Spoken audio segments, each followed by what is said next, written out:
Bonjour, aujourd'hui 20 novembre, nouvelle édition de votre journal de fin de semaine. Voici les principaux titres. La campagne des régionales suspendue, mais le scrutin aura bien lieu les 6 et 13 décembre. Difficile de savoir quelles incidences seront les attentats sur les résultats. Invité aujourd'hui pour en parler et pour parler aussi de ses propositions, Thierry Monod, tête de liste Yvelines pour Lutte ouvrière. Comme chaque vendredi, retour sur les principaux sujets que nous avons traités cette semaine. Un essentiel de la semaine consacré principalement aux attentats de Paris. Et puis notre séquence regard de jeunes sur l'actu sera elle aussi dédiée aux événements, toujours une séquence réalisée au collège Les Saules à Guyancourt. L'état d'urgence prolongé donc hier par la quasi-totalité des députés, 3 mois supplémentaires durant lesquels des mesures spéciales pourront être prises pour assurer la sécurité du pays. Le préfet des Yvelines a ainsi convié les maires pour leur préciser les dispositions prises. C'était à Versailles, vous en voyez les images. Écoutez à présent Serge Morvan, le préfet. L'objectif des services de l'État, et évidemment mon objectif premier, c'est d'assurer la sécurité des Yvelinois et de s'assurer qu'effectivement ils pourront continuer à vivre normalement, avec quelques évidemment difficultés d'organisation de certaines manifestations qu'il faut parfois interdire, parfois sécuriser. Ça dépend de cas par cas. Nous avons un dispositif général et particulier que nous avons expliqué aux maires. Nous avons également tout un dispositif de perquisition administrative qui sont menés depuis dimanche. Nous en avons effectué 22 dans le département et il y en a d'autres qui sont prévus pour les journées à venir et qui sont organisées, y compris d'ailleurs, à un moment où je vous parle, quelques-unes sont en train d'être organisées. Nous avons également les assignations à résidence, les assignations à résidence qui sont décidées par le ministre. Il y en a eu 6 dans les Yvelines au moment où je vous parle, qui ont été notifiés à ceux qui doivent être assignés à résidence. Nous avons également tout ce qui est sécurisation des centres commerciaux. Voilà pour ces dispositions prises pendant l'état d'urgence dans le département, mais aussi dans l'ensemble du territoire français. La prière du vendredi pour les musulmans avait une teneur particulière aujourd'hui, une semaine déjà après les attentats de Paris. Différents textes condamnant le terrorisme ont ainsi été élus dans plusieurs mosquées en France à la demande du Conseil français du culte musulman, une volonté de réaffirmer le rejet de toute forme de violence. C'est avec isolation et horreur et amertume que nous avons suivi les événements et les attentats qui ont ravagé la France, qui ont ravagé les rues de Paris. Vendredi 12h30, jour des plus importantes prières de la semaine dans le calendrier musulman. Différents textes condamnant le terrorisme ont été lus à l'initiative du Conseil français du culte musulman. Le prêche à la mosquée de Montigny-le-Bretonneux a été consacré au respect de la vie. Le problématique, c'est que un certain nombre d'individus qui se réclament de l'islam et qui disent qu'ils ont fait tel acte criminel. Donc on est obligé en fait de répondre à ces personnes. L'islam est tout à fait étrange de ces actes. Et c'est même le contraire que l'islam prêche l'amour, condamne fermement ces types d'actes barbares et impitoyables, tout simplement, parce que l'islam, c'est préserver la vie. Une façon pour les musulmans de réaffirmer leur rejet catégorique de toute forme de violence ou de terrorisme, négation même des valeurs de paix et de fraternité que porte l'islam. Quasiment dans chaque prêche, il rappelle les valeurs fondamentales de l'islam, qui sont de paix, d'amour, de fraternité, d'ouverture, d'échange, de miséricorde pour l'humanité. L'association des musulmans de Montigny-le-Bretonneux, qui, hors caméra, nous a exprimé ses sincères condoléances et son soutien aux familles des victimes. Je reçois pour cette édition du vendredi Thierry Gonod, bonjour. Bonjour. Vous êtes candidat aux élections régionales en Ile-de-France, tête de liste Yvelines. Avant de parler de votre campagne, votre réaction malgré tout aux événements et notamment à la prolongation de l'état d'urgence, la quasi-unanimité de l'Assemblée à 6 voix près qui a voté pour. Est-ce que c'est une bonne chose ? Bien, déjà, je tiens à dire que, évidemment, les 130 victimes, 129 et les 350 blessés, évidemment, toute notre attention va à eux et à leurs familles. Ça, c'est une première chose, je crois, la plus importante. Ensuite, la prolongation de l'état d'urgence. nous, on est contre, parce que s'il s'agit de faire taire toute critique vis-à-vis de la politique que mène le gouvernement ou que mène le patronat et qu'on ne puisse pas s'opposer et dire ce que l'on pense de ça. Lutte ouvrière dénonce l'unité nationale aujourd'hui ? Oui, aujourd'hui, oui, parce que l'unité, il ne peut pas y avoir pour nous d'unité nationale pour plusieurs raisons. D'abord, en politique intérieure, on estime que la politique est menée au profit des grands actionnaires et que toutes les lois qui protégeaient un peu les travailleurs sont attaquées, le code du travail. On facilite les licenciements. Voilà. Mais là, ça dépasse aujourd'hui ce cadre-là. On est dans le cadre de la sécurité du pays. Et en extérieur, nous avons dénoncé à l'époque la guerre au Mali, la guerre en Irak et en Syrie. Donc aujourd'hui, pour quelle raison on serait d'accord avec ça? Donc l'unité nationale derrière cette politique-là, non. Nous, voilà. Aujourd'hui, avec ces événements, la campagne a été suspendue par de nombreuses formations politiques, que ce soit les socialistes, que ce soit les républicains aussi. Est-ce que c'est le cas pour Lutte ouvrière? Non, absolument pas. On pense que, justement, les gens qui ont perpétré ces attentats sont des gens que je qualifierais d'extrême droite et qui interdisent chez eux, quand ils sont au pouvoir, comme là en ce moment à Raqqa, en Syrie et en Irak, ils interdisent les libertés à tout le monde. Et les femmes, bon, elles n'ont plus aucun droit. Eh bien, nous, on refuse qu'ils interdisent les libertés ici. Donc, on continue à dire ce qu'on a à dire. Est-ce qu'il fallait reporter le scrutin du 6 et du 13 ? Je ne crois pas, non. Vu le contexte, vous n'avez pas peur que ça ait une influence, une incidence, cette proximité immédiate avec ces événements et cette situation aujourd'hui sur le résultat des élections? Écoutez, ça peut avoir une incidence, c'est sûr. Mais voilà, le scrutin, c'est comme tout le reste. On ne peut pas arrêter de vivre parce que des gens nous l'interdisent. On va parler de votre candidature puisque la campagne, le scrutin en tout cas, lui, est maintenu, même si certaines formations mettent la campagne entre parenthèses. Parlons de votre candidature. Vous êtes employé dans le domaine de l'industrie automobile, dans le département, à l'usine Renault de Flins. Depuis quand vous êtes engagé à Lutte ouvrière et puis pourquoi? Je suis engagé à Lutte ouvrière depuis une trentaine d'années parce que je suis né dans un milieu ouvrier traditionnel et que voilà, on a toujours été confronté aux difficultés de trouver, d'abord aux difficultés financières, puis aux difficultés de trouver du travail, et puis voilà, ça continue. Donc l'engagement, il a été assez naturel. L'automobile, qui est un secteur important dans le département des Yvelines, c'est aussi un des secteurs qui est le plus touché par la crise. Est-ce que vous avez le sentiment qu'on fait peu de choses finalement pour les travailleurs du secteur automobile, vous qui travaillez à Renault-Flins? Écoutez, aujourd'hui, ce que je dénonce, c'est que du travail, il y en a. À l'usine de Flins, il y a 1750 intérimaires. Voilà. Ce qu'il n'y a pas, c'est des embauches en contrat à durée indéterminée. Donc voilà, c'est une politique de l'emploi qui vise au moins 10 ans, qui vise à payer le moins possible les gens. Sauf voilà. qu'on expliquera aussi qu'il n'y a peut-être pas de contrats qui sont pérennisés, c'est parce que c'est très fluctuant les commandes aussi.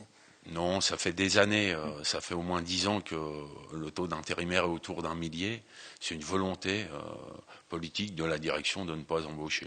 Concernant les licenciements, vous réclamez des mesures pour les interdire? Oui, parce que l'interdiction des licenciements, certains diront ouais, mais c'est pas réaliste. Écoutez, il y a une autre mesure qu'on préconise, c'est l'ouverture des livres de compte, la fin du secret bancaire et commercial. Et bien là, on verrait que où va l'argent et que les entreprises, elles ne sont quasiment jamais obligées de licencier, que c'est pour faire encore plus de profit. Souvent pour conforter les actionnaires. C'est souvent des licenciements boursiers, comme on appelle. Et donc, oui, on est pour la levée du secret bancaire et commercial et l'interdiction des licenciements. Mais là, dans le cadre des régionales aujourd'hui, quel pouvoir à la région sur ces domaines-là, sur l'interdiction des licenciements, notamment? Écoutez, le pouvoir de la région, évidemment, c'est au niveau de l'ensemble de l'État, mais le pouvoir de la région là-dessus, il est quand même... la région n'est pas isolée. Et donc, ce que subissent aujourd'hui les travailleurs, il y a 5 500 000 chômeurs. Et on continue comme ça. Voilà, mais nous, on pense que non. Et donc, on pense que c'est un des problèmes principaux qui se posent aujourd'hui à la société, à l'ensemble de la population française. L'une des compétences de la région, c'est le transport notamment, et vous réclamez la gratuité pour les travailleurs dans les transports. Oui, nous réclamons la gratuité parce que tout simplement, il faut savoir que environ 200 milliards par an sont donnés aux entreprises, aux banques, sous forme de dégrèvements de toutes sortes. On a vu récemment le CICE, etc. Et c'est cet argent qui est de l'argent public, qui est le contribuable. Alors le contribuable, c'est les impôts sur le revenu, mais c'est aussi toutes les TVA. C'est-à-dire que il n'y a pas les travailleurs payent tous l'impôt. D'accord ? Donc, cet argent public, il est dilapidé en dons qui ne servent à rien aux grandes entreprises qui continuent leur politique de licenciement. Alors oui, on pense que avec cet argent-là, on pourrait, entre autres, rendre gratuits les transports en commun. Par exemple, un exemple simple. Quelqu'un qui veut chercher du travail, j'habite Mantes-la-Jolie, quelqu'un qui va à Paris chercher du travail, l'aller-retour, c'est 17 €. Et pour des tas de familles, c'est insupportable. Bon, donc oui, c'est une mesure qui me paraît nécessaire. On a vu quelques-uns des points de votre programme. Plus globalement, aujourd'hui, Lutte ouvrière n'est pas à la première voie à gauche. Comment vous pouvez le devenir, tout simplement? Quelles sont vos ambitions dans le domaine? Bien, écoutez, déjà, il faut faire entendre ce qu'on a à dire, parce que c'est le plus compliqué. On n'est pas souvent invité, donc on ne fait pas la une des journaux. Donc oui, on pense que dire aux travailleurs, aux gens, aux retraités, qu'il y a une autre politique, celle qui consiste à soutenir les entreprises, à financer les entreprises, à arroser les entreprises. Il y a une politique qui est possible en faveur des travailleurs. Pour ça, il faut une volonté, il faut un certain nombre de mesures qu'on avance, comme l'interdiction des licenciements, l'ouverture des livres de compte des entreprises, voilà. Mais pour l'instant, nous voulons défendre ce programme et dire à tous ceux qui vont aller voter qu'il y a d'autres possibilités que de voter pour la gauche ou pour la droite qui mène la même politique. C'est voter démocrate ou républicain. Ben non, on peut voter lutte ouvrière et ce sera un vote d'opposition à la politique et d'opposition du côté de la classe ouvrière et pas du côté du Front National. Ouais, justement, on a vu aussi beaucoup d'électeurs de gauche, historiquement, qui votaient pour la gauche, se tourner vers le Front National. Vous leur dites quoi à ces électeurs? Eh bien qu'ils se trompent, qu'ils regardent un petit peu ce que dit le Front National. Là, pour les salariés d'Air France, par exemple, qu'a dit le Front National? Marion Maréchal-Le Pen a parlé du lynchage des cadres. Florian Philippot, lui, a parlé qu'il était content qu'on ait arrêté à l'aube 5 travailleurs comme.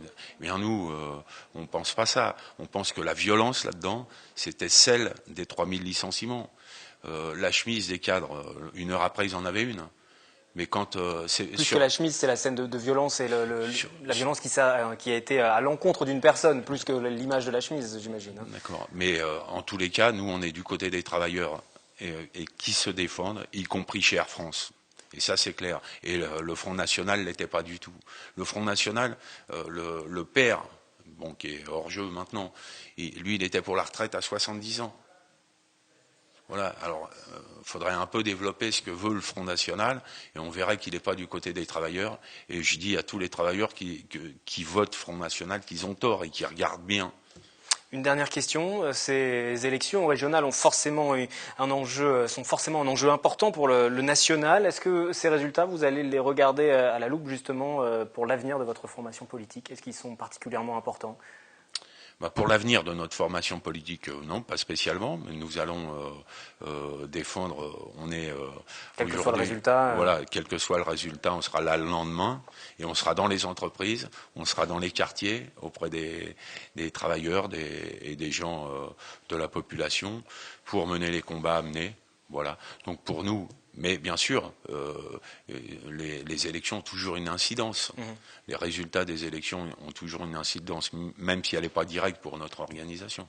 Merci voilà. Thierry Gonod d'être venu sur ce plateau. Vous êtes candidat tête de liste Yvelines pour la liste Lutte ouvrière, donc sur la région Île-de-France. Merci à vous. Et je rappelle que 13 listes sont engagées sur notre région dans cette campagne. L'actualité est à suivre sur notre antenne dans le journal quotidien, vous le savez, et puis dans le 7-8 politique aussi le mardi dès 18h30. Et les prochains invités d'ailleurs de la semaine prochaine, David Douillet pour les Républicains et Valran de Saint-Just pour le Front National. On passe au résumé de l'actualité de la semaine.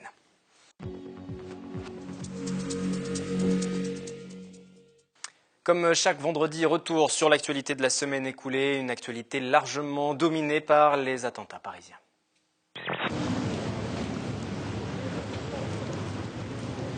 Samedi soir, 24 heures après les attaques, Paris pleure ses morts. Ici, dans la rue du restaurant Le Petit Cambodge, ce sont des scènes d'horreur que les riverains découvrent avec consternation. L'émotion aujourd'hui, lundi, toujours aussi forte, est la communion de la nation lors de la minute de silence. Il était midi lorsque la France s'est figée en mémoire des victimes. Comme ici, à Manille-les-Hameaux, en salle du conseil municipal à l'hôtel de ville, moment de recueillement en hommage aux 129 victimes et 352 blessés. Il y a eu un premier temps où tout le monde s'est allongé par terre, voilà, moi compris. Un premier tireur qui est arrivé et qui globalement a balayé voilà, tout ce qu'il pouvait autour de nous. Donc c'était une phase un petit peu particulière parce que forcément on a des pensées qui sont celles de la fin, on va dire. Donc assez difficile, donc ça a dû durer 1 à 2 minutes. Pour certains, être présent ce soir, c'est revivre un drame qu'ils ont personnellement vécu. Alphonse marchait devant le restaurant au moment de la fusillade. Et à un moment donné, malgré tout, j'entends comme des bruits de pétards en fait. Et au départ, je réalise pas vraiment. Tout le monde prend conscience que ce qui est visé, c'est l'unité nationale et que ce qui s'est passé n'est pas défendable. Et que les fidèles sont vraiment horrifiés de ce qui est passé. Voilà, ça c'est la première des choses. La France est en guerre. Les actes commis vendredi soir à Paris et près du Stade de France sont des actes de guerre. On a là, oui, je crois, un discours d'une très grande force et qui est de nature à donner de la chair à l'unité nationale. C'est une unité nationale qui ne se discute pas. Aujourd'hui, la priorité, c'est le concret, c'est Noël, c'est la sécurisation de tous les lieux recevant du public, c'est organiser des portiques de sécurité dans tous ces établissements, c'est mettre en cohérence le fonctionnement de toutes nos forces de sécurité. Le plan Sentinelle a été déployé sur Paris, permettant l'intervention de l'armée française. Tous les services de police de la région ont rappelé leurs effectifs pour sécuriser au maximum les lieux très visités et renforcer les équipes des brigades parisiennes. Ce sont des habitudes qu'il va falloir prendre. Depuis le décret d'état d'urgence samedi dernier, les salles de spectacle ont dû renforcer les contrôles. À Versailles, au théâtre Montansier, on procède à une fouille des sacs, mais aussi ouverture des vestes. Un dispositif plutôt bien reçu par les spectateurs. Ça n'enlève pas le danger, mais c'est une protection indispensable.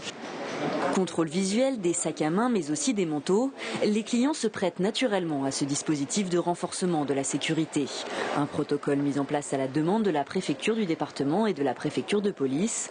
C'est intéressant ce que vous nous dites parce que vous nous dites depuis janvier, depuis les attentats de Charlie Hebdo, concrètement, il y a ce plan Vigipirate renforcé, ça veut dire que les patrouilles sont déjà très sollicitées, c'est difficile de leur demander encore plus. Alors, là vous pointez du doigt un problème même structurel aujourd'hui, il n'y a pas assez de moyens. Et sur les Yvelines, il nous manque 200 fonctionnaires de police. Voilà, donc on a un manque cruel de moyens, de personnel. Voilà, face à ce problème-là, on est un peu dépourvu. On a un problème de matériel. Il manque 35% de nos véhicules administratifs sont en panne. Les bénévoles qui sont engagés à la Croix-Rouge sont là dans tous les cas pour gérer des situations d'urgence. Donc là, c'était une situation très extrême, mais on avait déjà connu les problèmes du mois de janvier. On avait déjà participé à toutes ces actions. Donc bon, je ne veux pas dire que les bénévoles sont rompus parce qu'on n'est jamais rompu à de telles choses. Moi j'ai mon école qui est juste à la place de République, donc nous carrément on était venus dans notre école pour participer au don du sang, donc c'était la première fois et là du coup c'était la deuxième fois. Sur toute la France, 9000 dons ont été enregistrés, un record pour le FS, plus habitué à recenser 2000 donateurs habituels. Les stocks ont permis en Ile-de-France de gérer les besoins actuels pour les blessés des attentats. Alors les jeunes, on va se promener dans le coin? Génial! Maman va adorer, ça l'occupera. On est parti! Je vous la confie, hein. Faire rire malgré les événements, l'équipe du film Babysitting 2 a donc décidé de se rendre à l'UGC lundi soir pour une avant-première. Devant une salle comble, les acteurs ont assuré le service après-vente de cette comédie qui aura la lourde tâche de s'imposer début décembre entre James Bond, Hunger Games et Star Wars. Quand tu vas au cinéma et que tu passes un bon moment, ça te donne envie de retourner au cinéma. Chaque semaine, nous donnons la parole aux enfants également. Les plus jeunes livrent leur regard sur l'actualité, une séquence réalisée au Collège Les Sceaux, la Guyancourt, tournée cette semaine par Sephora Namani et Jérémy Quesada.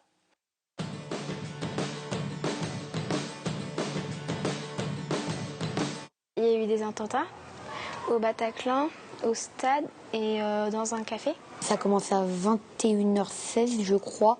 C'était 16 minutes après le coup d'envoi du match. Et d'un seul coup, il y a eu des kamikazes qui ont tiré leur gilet explosif. Et ça a créé un mouvement de panique, en fait. Il y a eu aussi, comment dire, des fusillades dans un café ou un restaurant, je crois. 130 morts, à peu près. Pourquoi ils ont fait ça? Je comprends pas. J'étais choqué, tout simplement. Je me dis, ça fait mal pour les gens. Même si c'est les gens qui sont en vie, là, ils sont choqués, donc ça fait mal pour eux. Et surtout pour les familles des proches qui sont morts. C'est surtout pour eux qu'il faut les soutenir. J'ai appris aussi qu'il y avait des familles qui ont perdu des proches, plein de monde, donc aussi beaucoup de tristesse pour ces personnes. Le président s'en est rendu compte. Il a été en haut du Stade de France et il y a eu une réunion imprévue en fait. Ils ont décidé de fermer les frontières aériennes, terrestres et marines. Pour moi, un terroriste, c'est quelqu'un de débile.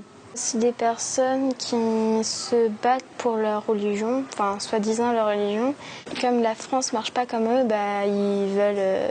ils tuent des gens pour nous faire peur et pour qu'on change la loi et qu'on fasse comme eux. C'est des gens qui veulent, que toute la terre soit de la même religion. Pour eux, il faut qu'ils nous fassent peur, mais non, ils ne nous font pas peur. Il faut continuer à vivre normalement et voilà. Et de toute façon, un jour ou l'autre, on arrivera à les battre. Parce que si on arrête de vivre, malheureusement, ils auront gagné. C'est pas le but. Et j'ai quand même peur, mais je le montre pas pour autant. Même aux infos, j'ai vu des personnes pleurer devant les hôpitaux. Donc il y avait plein de monde qui se demandait est-ce qu'ils vont être opérés, est-ce qu'ils sont sains et saufs, est-ce qu'ils vont mourir. Mais je réfléchis, je me dis alors est-ce que ça va s'arrêter, est-ce que ça va pas s'arrêter. Et même très souvent ils ont parlé de l'attentat de Charlie Hebdo. Parce qu'on est tous en danger, voilà, on est potentiellement en danger. Donc tout peut arriver sans qu'on le sache. Du coup, il y a quelques jours, François Hollande nous a bombardé la Syrie, il me semble. Je pense que là, la guerre est vraiment déclarée. On n'est pas hors de danger complètement. Un mot des programmes de Radio Sensation à présent. Nicolas Kirillovitz reçoit pour son hebdo politique dimanche à 18h les candidats aux élections régionales. Premier des 2 débats organisés par la station. Écoutez tout de suite un extrait. Mais moi, je vous dirais qu'un grand Paris devient un petit Paris si jamais on ne demande pas quand même aux souverains, c'est-à-dire au peuple, ce qu'il en pense. Et donc vous aussi, vous êtes d'accord avec cette idée de référendum citoyen? Peu importe le nom, peu importe le terme, votation, c'est tout ce que vous voudrez. Mais il est évident, il arrive un moment où il faut demander quand même aux gens ce qu'ils en pensent. Concernant le Grand Paris, moi j'observe qu'on vit une révolution des transports, une vraie révolution de fond. Quand vous voyez des voitures électriques, de plus en plus fréquentes, dans les 10 années ça va se généraliser, des voitures sans chauffeur. On a déjà fait Paris, je crois, à Bordeaux, sans chauffeur. C'est expérimental, mais dans les 10 années ça va arriver. Le covoiturage, Blablacar. La place de la voiture va revenir en force. Quand j'étais jeune, la voiture c'était la liberté, aujourd'hui c'est le mal, mais dans les années qui viennent, la voiture va redevenir un outil de liberté et de flexibilité.